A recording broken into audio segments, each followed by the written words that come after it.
forget to subscribe my channel Hang Duk Mana. Sas. Assalamualaikum, selamat datang lagi ke channel Hang Duk Mana. Mari kita dengar respon Datuk Kamal Amir terhadap kenyataan MP Langkawi. Apa dia cakap? Teresa boleh datang Langkawi, tak pakai apa pun tak apa, kata Syumi. Kita baca dia sikit. MP Suhaimi Abdullah MPN Langkawi cuba mempertahankan kerajaan Kedah daripada dakwaan mengenakan kod etika pakaian kepada pelancong. Bahagian penuh kenyataan menunjukkan kontroversi apabila mengundang Teresa Kok PH Seputih ke Pulau Peranginan itu. Saya nak jemput khusus kepada Seputih. YB Seputih datang tak mau pakai apa pun tak apa. Okey, mari kita dengar respon daripada Kamal Media. Kita komen macam biasa. Hari ni masih lagi lah ahli parlimen daripada Langkawi ni. Saya tak tahulah macam mana saya nak katakan. Ya, sahabat saya Datuk Muhammad Syuami. Apabila dia merupakan ahli parlimen Langkawi, waktu ada soal jawab berhubung tentang pelancongan yang sepatutnya datang ke Langkawi. So, saya kata dia mengatakan bahawa beliau mengeluarkan perkataan yang disifatkan agak melanggarlah peraturan sesi perbahasan. Apabila persoalan itu dibangkitkan oleh Chong Zim Hin dari Kampar yang merujuk ayat-ayat yang diguna pakai oleh Datuk Muhammad Syami yang ditujukan kepada ahli parlimen Seputih Teresa Kok. Dalam perbahasan itu, ia bermula apabila Teresa Kok mencelah dan bertanya adakah boleh pelancong-pelancong pergi ke Langkawi untuk memakai seluar pendek. Sekarang waktu itu Datuk Syuami sedang berbahas meminta kerajaan membangunkan industri pelancongan di kawasan Langkawi. Jadi Teresa Kok dia bangun, dia kata apakah boleh pelancong-pelancong memakai seluar pendek di Langkawi. Jadi kita nak pergi, boleh kita nak melihat pantai Langkawi, kata Teresa Kok. Tiba-tiba Syuami jawab, okey. Jadi saya nak jemput khususnya kepada Seputih. Itu Teresa Kok. Kalau boleh tak mau pakai apa pun tak apa. Yang dia tanya seluar pendek itu pasal apa? Artinya bogel pun tak apalah. Dia tak menyebut perkataan bogel. Tak pakai apa pun boleh. Sebab itu Zemin bangun mempertikaikannya itu. Tak pakai apa-apa tu bogel. Mana boleh, kerana itu melanggar peraturan. Jadi Tok Syuami kemudian menyambung, dia kata, saya terlupa nak sebut. Saya nak bayangkan bagaimana Seputih datang tak pakai apa-apa. Saya kata dalam keadaan begitu takkanlah parlimen boleh berbicara yang sebegitu. Bagi saya celupalah saudara. Sepatutnya ahli-ahli parlimen ni bolehlah jawab dengan cara lain. Dan akhirnya Dewan Parlimen menjadi bertelagah yang bukan-bukan. Itu keadaannya. Saya nampaknya saudara ini sesi parlimen dah masuk minggu ketiga. Kita rakyat melihat, mendengar bagaimana kualiti ahli-ahli parlimen kita berbicara. Cerita, ialah dia bangun, Teresa bertanya. Sebab waktu itu Datuk Syuami bercakap, minta supaya kerajaan mempertingkatkan supaya pembangunan industri pelancongan di Langkawi. Jadi Teresa Kok ni mungkinlah menyindir, mungkin dia dah bertanya, apakah pelancong kalau seluar pendek pun boleh? Tiba-tiba dia kata, ya Muhammad datang pun boleh. Tak payah pakai apa-apa pun. Jadi bangunlah satu yang lain pula. Dia kata, apa ni bercakap macam ni? Apakah maksudnya bogel? Dia kata, saya lupa nak cakap perkataan itu. Jadi begitu kualitinya. Cari jalan lain lah saudara. Saya letih lah tengok ahli-ahli parlimen, kualiti ahli-ahli parlimen kita berbincang di parlimen. Gayanya politik di Malaysia ni bergeledak lagi.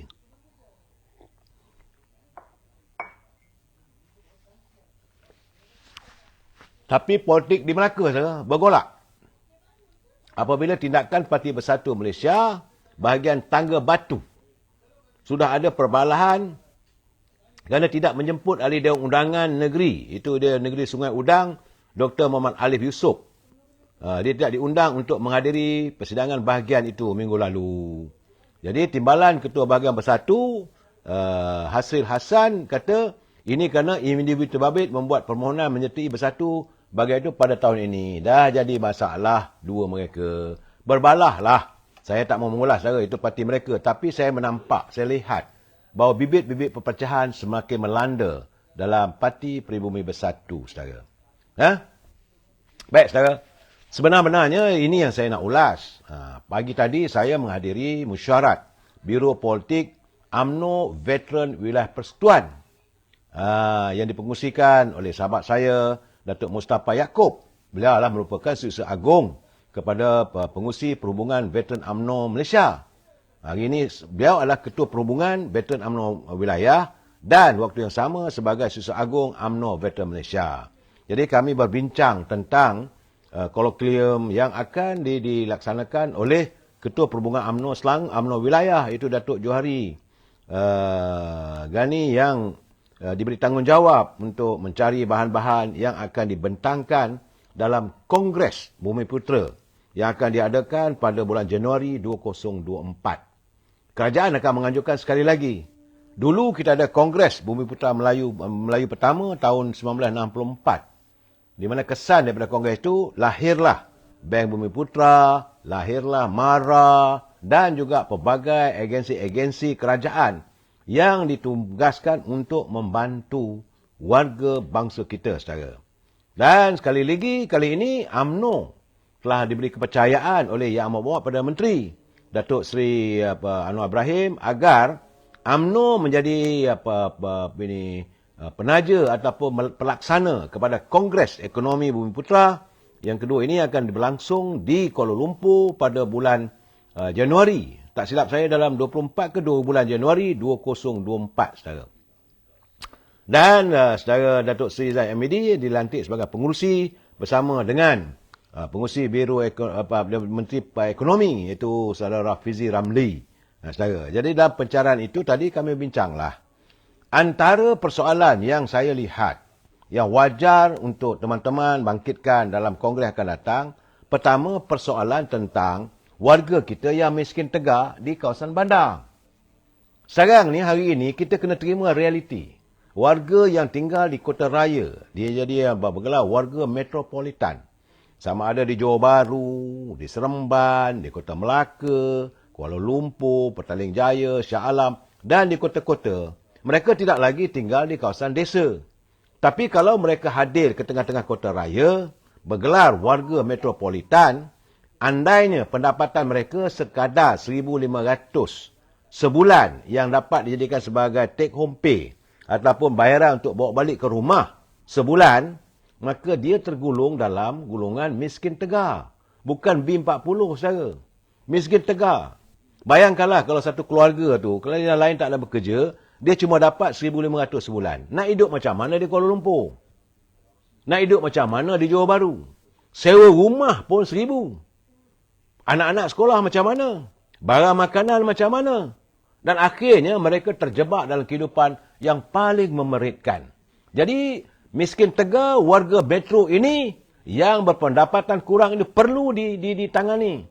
Perlu dicari jalan bagaimana warga kota yang pendapatannya, saya rasakan 3,000 sebulan pun tak cukup. Paling-paling pun sekurang-kurangnya nak cari lebih kurang RM4,000 atau RM5,000 sebulan untuk sebuah keluarga yang bergelar warga kota raya ataupun warga metropolitan. Kalau bawah daripada itu, maka jadi miskin tegar. Bila ini miskin tegar, di sinilah letaknya kegagalan. Kegagalan pimpinan negara untuk mengagihkan kek ekonomi negara ini kepada rakyatnya. Ini juga adalah merupakan time bomb. Bagaimana dulu almarhum Tun Razak mewujudkan dasar ekonomi baru. Dasar ekonomi baru ini supaya kek ekonomi ini dikongsi oleh setiap warga kita. Supaya kita dengan bangsa-bangsa yang lain, dengan kaum-kaum yang lain, boleh berdiri sama tinggi, duduk sama rendah. Tapi malangnya, dasar ekonomi baru itu terhapus apabila hadirnya Perdana Menteri yang keempat. Bila Dr. Mahathir mewujudkan dasar penguasaan. Maka dasar ekonomi baru ini diketepikan, naik dasar penguasaan, itulah wujudnya KKN. Kolonisme, korupsi, nepotisme, dan yang kaya terus kaya. Yang miskin terus papa kedana. Itu keadaan saudara. Dasar penguasaan ini menghalang berjayanya kejayaan dasar ekonomi baru yang wujudkan oleh almarhum Tun Razak. Jangan lupa saudara, jadi sudah sampai masanya untuk kita mengkaji semula. Bagaimana juga macam tanah-tanah reserve Melayu di tengah-tengah kota raya. Macam di Shah Alam, di Bangi, di Kuala Lumpur, di Petaling Jaya dan di bandar-bandar besar saudara. Sebenarnya kita dalam perlembagaan ada menyebut tentang reserve Melayu. Tanah reserve Melayu. Bagaimana tanah-tanah itu boleh diberikan kepada pemaju? Pemaju itu bukan terdiri pada kerajaan, dulu adalah PKNS dan sebagainya. Tapi pemajunya terdiri pada bangsa lain. Dan mereka pula apabila mendapat permit, mendapat kelulusan untuk memajukan tanah-tanah reserve Melayu ini, saudara, yang diubah taraf daripada tanah reserve Melayu kepada tanah kekal dan sebagainya. Sekarang ni lihatlah di sekitar Kuala Lumpur. Naik bangunan macam pencakar langit, rumah-rumah pangsa, kondominium dan sebagainya. Cuba kita kira satu persatu. Berapa peratuskah rumah-rumah kediaman tersebut dimiliki oleh warga Melayu Bumiputera? Sedangkan negara kita mempunyai undang-undang. Ini bukan undang-undang, saudara. Tiap-tiap kawasan perumahan yang mahu dibangunkan oleh pemaju, dia mestilah memperuntukkan 30% kepada pembelinya pada warga bangsa Melayu Bumiputera. Ini ada. Tapi bagaimana? Syarat-syarat itu dah tak ada dah sekarang. Sebab itu saya menyarankan dalam mesyuarat tadi, saya katakan sudah sampai masanya. Kita kalau mana-mana pemaju yang kita lihat tidak lagi mematuhi tuntutan 30% ataupun mereka menukar syarat. Mana kawasan-kawasan perumahan yang dibangunkan, tanah rumah-rumah kedai yang sepatutnya dimiliki oleh warga bangsa Melayu Bumiputera 30%, saudara, tapi sudah pun dirubah. Maka hendaklah dibuat satu laporan kepada SPRM. Mungkin ada elemen rasuah apabila keputusan untuk merubah syarat-syarat tersebut. Selalunya keputusan itu dibuat oleh esko tanah ataupun menteri besar ataupun pegawai-pegawai tertinggi yang meluluskan sesuatu projek. Ini tidak boleh dibiarkan berterusan. Sebab itu saya selalu katakan, saudara, berjalanlah sekitar Petaling Jaya, deretan kedai itu. Apakah ada 30% kedai itu milik Bumiputera? Tak ada, saudara. Kita bukan resis, ya. Kita tidak bersikap resis. Tetapi di sinilah saya melihat adanya dalang-dalang atau perisit bangsa yang sanggup menodai syarat-syarat yang ditetapkan oleh kerajaan. Sepatutnya kalau dah nak buat rumah, tak ada masalah. Bangunkan kawasan itu. Lebih-lebih lagi kalau kawasan tanah reserve Melayu. Mesti 30% itu pembelinya terdiri kalangan Melayu Bumiputera yang mana ada potongan. Dan ini paling penting, saudara. Hendaklah dibantu bagi mereka membeli rumah-rumah ini untuk mendapat pinjaman daripada institusi perbankan. Ni bank pun satu hal juga, saudara. Kita nak beli rumah. Katalah rumah tu nilainya 300,000. Sekarang ni mana ada rumah yang nilai 25,000 macam dulu, saudara. Dulu masa PKNS dulu, adalah rumah 25,000. Sekarang tak ada dah, saudara. Paling-paling murah pun 250,000 ke 300,000. Nak beli rumah, itu pun bukan rumah atas tanah, saudara. Rumah yang sifat kondominium. 300,000 katanya. Nak buat pinjaman, maka berlakulah birokrasi di kalangan pihak bank pula. Syarat itu tak kena, syarat ini tak kena. Akhirnya, mereka gagal untuk dapat membeli hartanah. Di sinilah. Jadi, saudara Habraha, dia kata, apa tindakan kerajaan yang sepatutnya dilakukan? Kita harus merubah. Inilah melalui Kongres Ekonomi Bumiputera yang akan diadakan pada Januari ini, mesti dimasukkan perubahan-perubahan ini perlu dirubah. Segala persoalan, segala birokrasi yang dilakukan oleh pimpinan-pimpinan yang terdahulu. Jadi kalau mana contoh saya katalah sebuah tanah. Misalnya katalah 10 ekar tanah itu berada di Seri Petaling misalnya, saudara. Di bawah kawasan wilayah persekutuan. Masalah sekarang ini, Datuk Bandar dengan Majlis Bandaran Kuala Lumpur, Dewan Bandaran Kuala Lumpur, serta dengan pengurusi tanah sekarang ini adalah pengarah tanah dan galian PTG. Dia mempengusikan sepatutnya sekarang ni kena dicari upaya. Supaya janganlah diberi kuasa mutlak pada seseorang. Mesti ada satu imbang, semak dan imbang. Kerana sekarang ni, saudara, saya lihatlah bagaimana pembangunan. Contohnya lah, saudara, bukan dalam wilayah persekutuan tapi Petaling Jaya di Kota Damansara. Kiralah deretan kedai yang ada situ. Berapa ramai yang milik orang Melayu. Sedangkan syarat tiap-tiap pembangunan itu mesti 30% Melayu Bumiputera. Kemana hilangnya syarat tersebut, saudara? Memang pemaju ni dia akan jumpa lah orang yang berwajib. Dia jumpa dengan exco ke, menteri besar ke, ataupun exco bahagian pembangunan. Bagi tahu saya dah buat iklan. Saya nak minta nak jual pada orang Melayu Bumiputera tapi tak ada pembeli, katanya. Jadi saya sekarang ni rugi, jadi minta tukar syarat. Di sinilah saya katakan mungkin adanya elemen-elemen korupsi. Jadi mereka bila nak beli tak ada. Kita tanya saja, ini kawasan ni boleh tak saya nak beli? Tak ada. Saya contohnya bila saya bertanya dengan pegawai PKNS di Kota Damansara, saya kata ada kawasan kosong tanah ni? Tak ada dah, orang punya dah. Tak ada. Kita tak ada akses untuk nak buka fail. Sejauh mana tanah itu benar-benar dimiliki. Sebab tanah itu asalnya tanah Rizal Melayu, saudara. Memanglah dulu kebun getah. Dulu. Tapi status tanah itu mestilah tanah Rizal Melayu. Jadi saya sebagai orang Melayu pergi bertanya, nak belilah kawasan ni nak buat tapak rumah. Bukan tapak rumah saja, saudara.